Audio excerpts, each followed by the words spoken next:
Hello and welcome to another episode of Earth911's Sustainability in Your Ear. I'm Mitch Ratcliffe, and we are back with another interview. This time, we're going to talk about a perfect future. I'll admit it, I'm an optimist about our ability to respond to and end the climate crisis. I think humanity tends to prepare itself for the problems it's going to face, often problems we create ourselves. But we are ready to do this. We have to think about how to map a path forward. And our guest today, Chunka Mui, is the co-founder of Future Histories Group. He just co-wrote a new book, A Brief History of a Perfect Future, Inventing the World That We Can Proudly Leave to Our Kids by 2050. He co-wrote it with Paul Carroll. He's a former reporter and editor for the Wall Street Journal, and Tim Andrews, who is with the consultancy Booz Allen Hamilton that advises many of the largest brands in the world. Now, they crafted a vision, or maybe the best way to describe it is a description of a process for evolving our society and technology to achieve an environmentally sustainable and just world. A Brief History of a Perfect Future describes how computation, telecommunications, and information can help to tune the waste out of our economy, while innovations in genomics, energy, water management, and transportation can deliver improved health and sustainable use of our limited resources. Their vision is far-ranging, and I encourage you to read and decide for yourself about A Brief History of a Perfect Future. Do it with a skeptical but open mind, and I think you're going to find that there are many paths through the climate and equity crisis that we face. Welcome to the show, Chunka. How are you today? I'm great. Thank you for having me, Mitch. Well, thank you for joining us, and it was a pleasure to read your book. Let me start off with this. You begin by pointing to Alan Kay's dictum that says that the best way to predict the future is to go ahead and invent it yourself. Alan was a fellow at I'm going to blank on it now. Xerox PARC, and he contributed to, amongst other things, the creation of the Macintosh and a particularly seminal vision for the future called the Knowledge Navigator, which described an information device a lot like a smartphone today. Yes. So here's my question. Who do you see building all these breakthroughs? Where are these solutions going to come from? Well, I mean, there are collective solutions. They require the interaction of individuals, organizations, governments. It's an all hands on deck kind of situation, as you often talk about. So there's no silver bullet. There's no savior. It's about whether or not we can essentially rally enough of all of us around these solutions.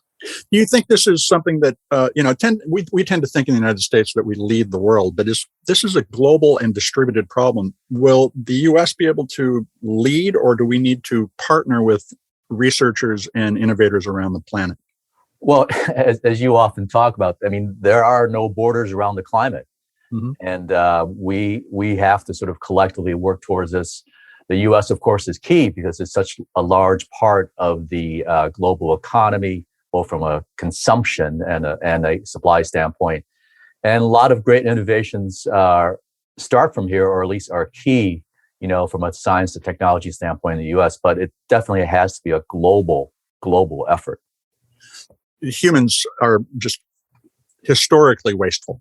Yes. And you really make a great case for the idea of accelerating progress towards complete efficiency using a variety of technologies. So how has the world changed, say, since 1970, when the internet was introduced, 1969, that gives you hope for our ability to pull together using technology? Well, I think the unfortunate short answer is that it hasn't. Okay. But I think what has changed are the sort of technological capabilities that we can use as building blocks to a better approach. Mm-hmm. I think waste certainly is a massive issue. But the question is, what problem do we have to solve in this long term? And I think sort of the existential problem facing us is 51 billion tons of carbon emissions each year and rapidly rising. So, what we deal with in the book, when we talk about climate, is how do we get rid of the 51 billion? Mm-hmm. And quite frankly, if it takes a little more waste to get rid of the 51 billion, which I don't think it does, then I'll take a little more waste, but I want to get rid of the 51 billion tons of carbon emissions when I deal with climate. So you're talking about trade-offs. Yep. What kinds of trade-offs do we need to be thinking about as a society today? And you mentioned consumption being one of the the keys to changing the trajectory of our society's environmental impact?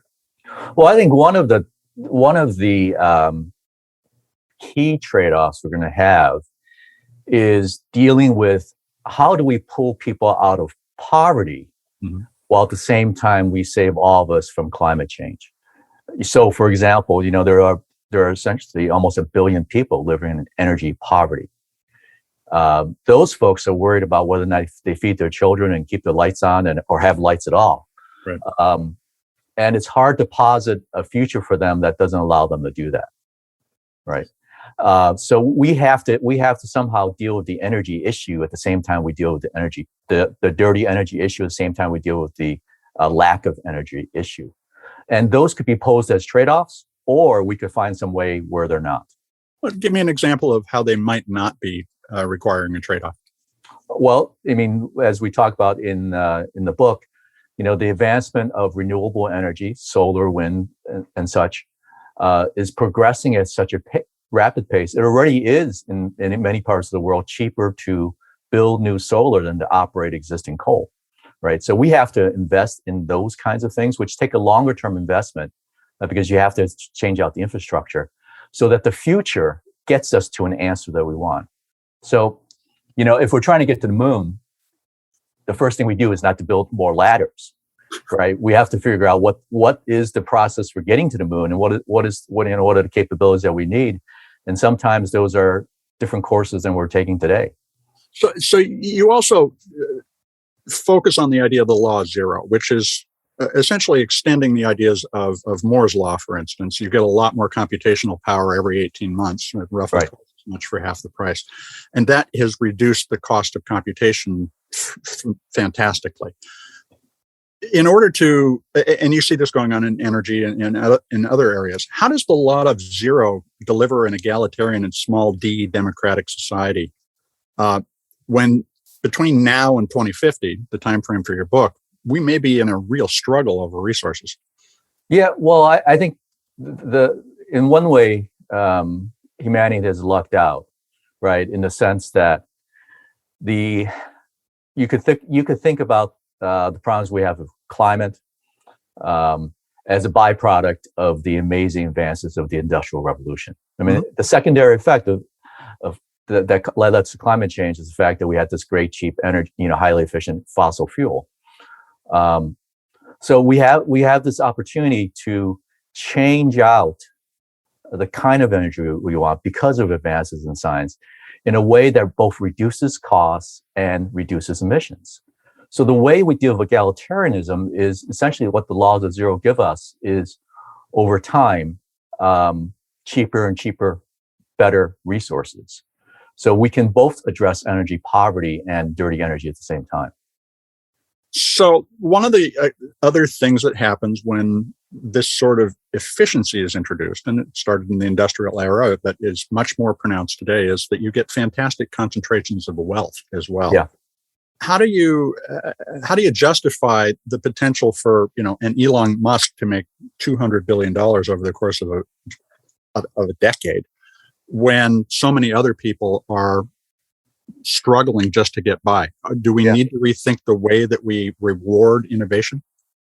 Well, the only reason Elon Musk is worth $200 billion is because he gives us, he's sort of the best example of a viable path to the transition of the energy sector, of the transportation sector. Mm-hmm. He's not really worth $200 billion.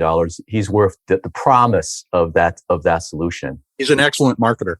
He's an excellent marketer, and quite frankly, he was willing to do things that the incumbents weren't willing to do.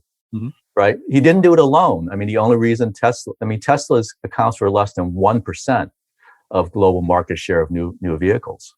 But we all know that we have to change the other 99% to electric vehicles very, very quickly. And he holds the promise of selling those vehicles. And so investors are saying, so we're backing him. But what they're really backing is electric vehicles. Right. And if he slips, they'll back somebody else, and most of that money will disappear. I personally hope he doesn't slip because we need the electric vehicles as quickly as possible. But you know what? I'm willing to give him $200 billion if we can solve climate change. And I'm willing for him to invest that somewhere else, to build more wealth. So I think we can solve both of these problems So for example, one of the greatest determiners of health and wealth is access to cheap transportation. Right. You can't get to jobs, you don't have a job. You can't get to the hospital, you don't have good health care. Mm-hmm. So one of the things we posit with Law of Zero in transportation is that these capabilities over time will drive down the marginal costs of transportation. And that will by itself spread the wealth and increase egalitarianism. I don't think in the near term, we're going to be able to really deal with the concentration of wealth from a technological standpoint. Actually, I think technology actually enables the growth of a lot more wealth, as you've seen in your industry. And how the government, the markets sort of distribute that is still a challenging question. Well, and we certainly over-index on the inequalities. If you look at what has happened globally, and Hans Rosling's work on absolutely looking at this optimistically was very important. It's too bad he passed when he did.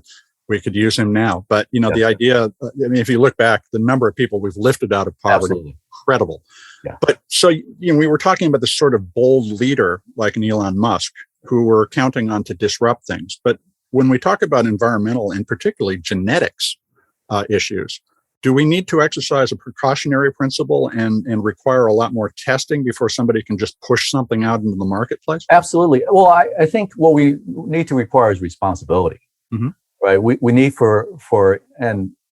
and Hans made this argument as well that in general, most engineers are responsible, and most of the fruits of engineering are very, very distributed.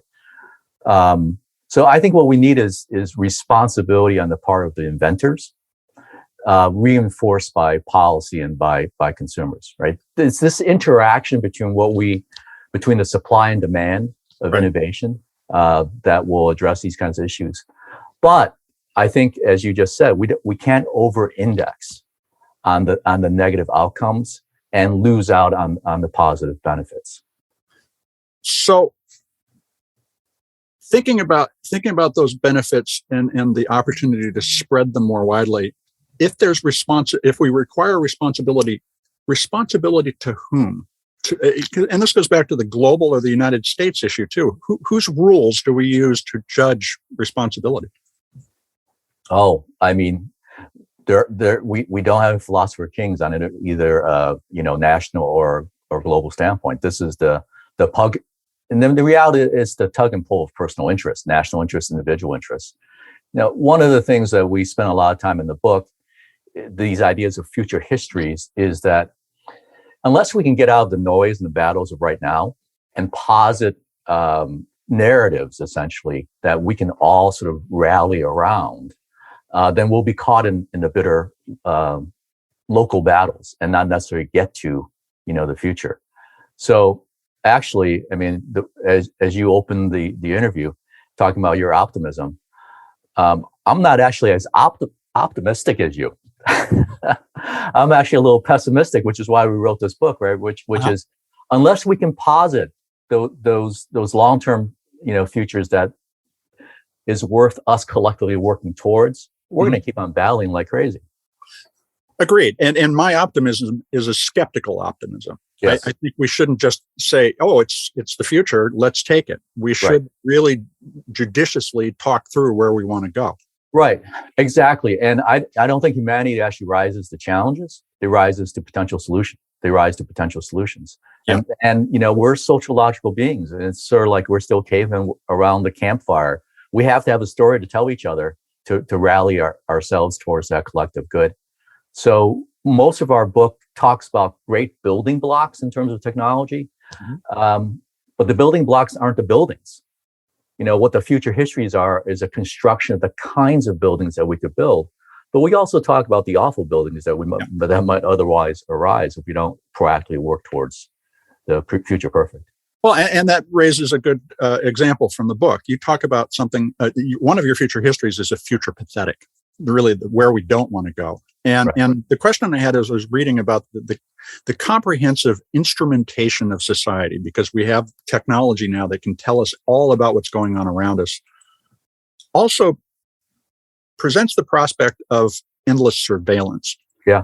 And this is an area where particularly our listeners want to make good choices about their life and freedom as well as their prosperity, but it's difficult to find those trade-offs in terms of what I'm willing to give up or share in terms of my personal information to get a better outcome. How do we avoid the future pathetic in terms of the introduction of comprehensive monitoring of experience in life? Well, this is another one of those situations where we don't want to over-index on a negative. But, I think as we wrote up on the book, this whole notion of trust in technology, trust in policy, trust in each other.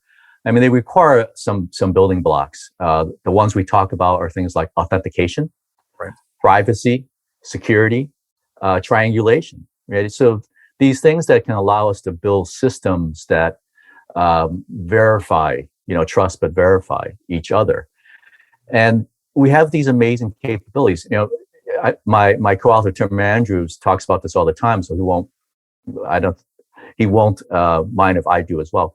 Tim's a type 1 diabetic, right? He depends on his insulin pumps, right? And he has. I've known him for 30 years, and his ability to use advances in medical technology to treat his type 1 diabetes has been miraculous. There are privacy and security and issues around that technology, but you know what? He really has to regulate his insulin or his blood sugar, sure. And we have to look at that level. At the level, what problem are we solving, and what are the issues with that, and how do we take advantage of these advances to solve those problems, while factoring in issues like authentication, verification, security, privacy, all those kinds of things. They have to be dealt with at a finer level.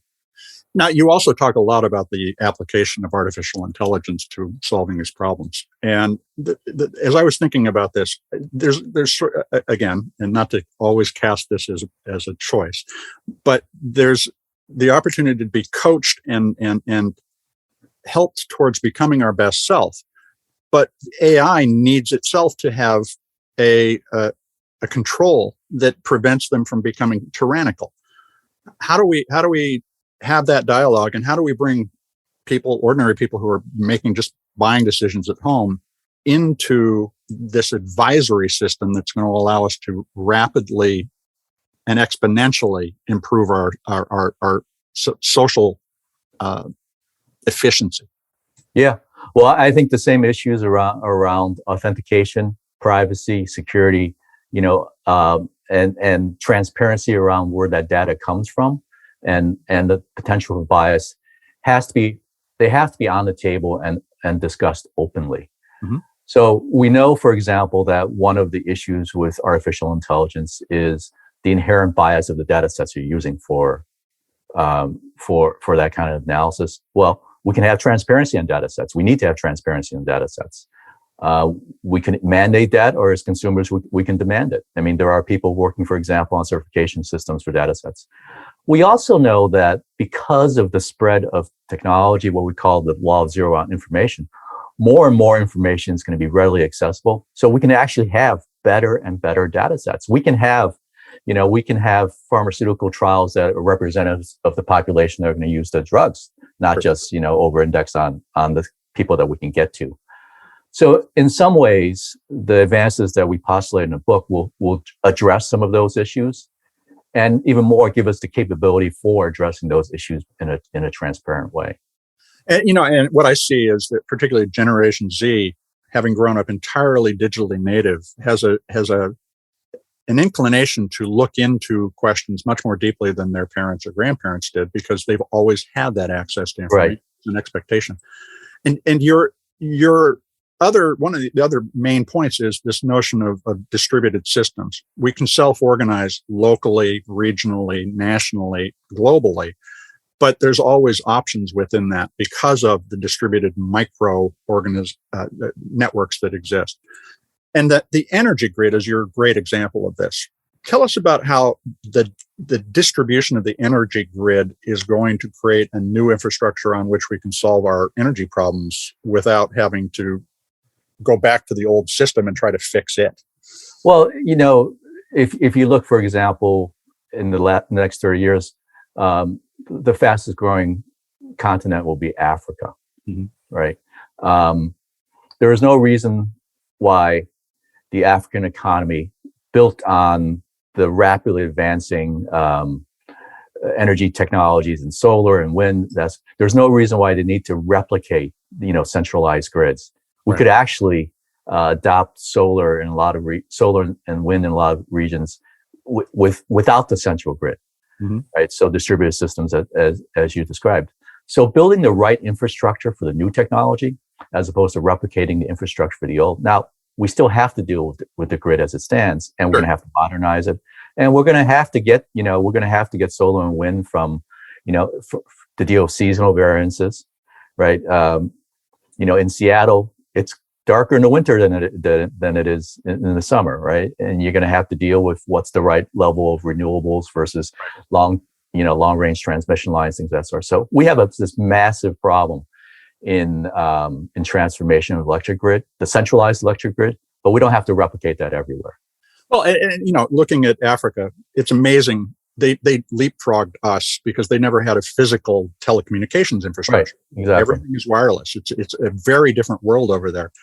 But here in the States, where we do have this very entrenched establishment infrastructure, what do you recommend we do to help move that forward, other than look for people like Elon Musk who are going to kick the tires and change things? Well, Elon Musk we have to recognize, maybe I'm over Eloning. Sorry. Yeah, but he's a great example because he's sort of the person at the end of a long stream of really important work, right? Elon and Tesla would not exist if it weren't for decades of government investment in battery technology.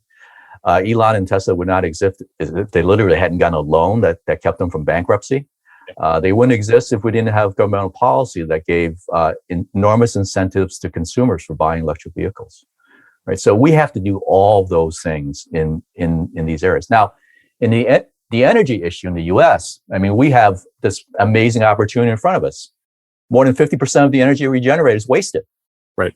Right. Well, how would you change that today? What would you do today? Well, I start the long process of fixing the problem. Right. Where would you start, though? Well, there are people already working on system-wide simulations of the energy system, understanding what the transformation of the system needs to be in 5-10 years in order to reduce that kind of waste, that kind of efficiency, and how to bring in new sources. That is hard work. I mean, that's not inventing a better cell. That's mapping out this complex system and how we evolve that. And that is not an individual effort. That's a governmental effort. And that goes back to this bigger question, these models.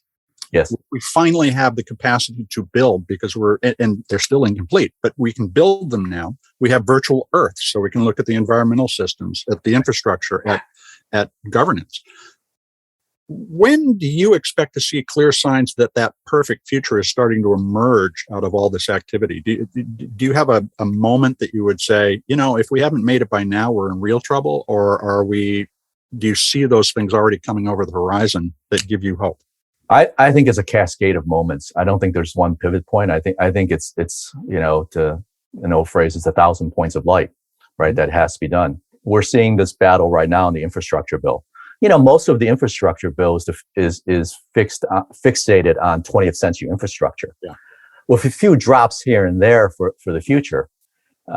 If we can, once we start seeing more drops into the future, then we can be more optimistic. But I think we got a long slog in front of us. And, I noticed you said the same thing in the description of your podcast that I said in my book, which is that it's for our children and our grandchildren. Yeah. What are we going to do, for those generations, and how can we sort of take those big steps now for the long progress that we need to make?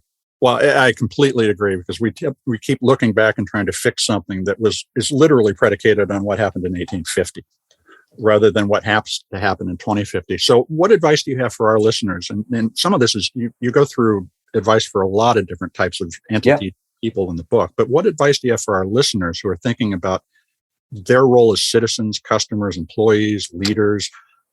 What should they do today? Join a local school board or a local public utility commission. Okay. Right. Because, There are thousands of entities that make up sort of these policy and structural kinds of decisions. How do we teach our kids to think about systems? Mm-hmm. Right? How do we motivate the local and state regulating bodies to start making those little changes? So as individuals, as citizens, as employees, as consumers, we're making all these decisions that collectively everything else hinges on. And of course, we make up the organizations and we make up the governments. So we have to get serious about what our individual vision of that 30-year future we want for our kids to be, and ask ourselves, what are the one or two things I can do all the time to make that happen? Everybody carries around, we talk about in this book, everybody carries around a to-do list for today and this week. We could carry around a to-do list for, what are the things we can do today or this week or next week that might affect that long-term future. So thinking in terms of the environment when making those decisions, is that one of the core recommendations that you have? Or thinking in terms of human prosperity, or thinking in terms of the planet's health? How would you base your next decision as a consumer, for instance? The way we describe in the book is think about that slice of the future that you care the most about and do something about it. So, is your next burger going to be a plant-based burger versus a beef burger? Is your next car going to be an electric vehicle versus internal combustion engine? Those are choices people are making every day. Yeah, right? Every day. And you know what? So, yeah. Well, I think that's a great place to end this, but I recommend everybody go take a look at A Brief History of the Perfect Future. It really is a way to start to think through these problems. And I want to thank you, Chunka, for taking time to talk with us today. Thank you for having me. We've been talking with Chunka Mui, who is the co-author of A Brief History of a Perfect Future, Inventing the World We Can Proudly Leave to Our Kids by 2050. It's available on Amazon and at independent bookstores. We'll have links in the article that accompanies this podcast. Folks, please take a few minutes to share this podcast and others that come from Earth911, or any that you find valuable in the conversation about the environment and sustainability. Let's get these ideas out there. Let's change this world. This is Earth911 Sustainability in Your Ear. I'm Mitch Ratcliffe, and we are going to be back with another innovator interview soon. In the meantime, folks, take care of yourself, take care of one another, and let's all take care of this beautiful planet of ours.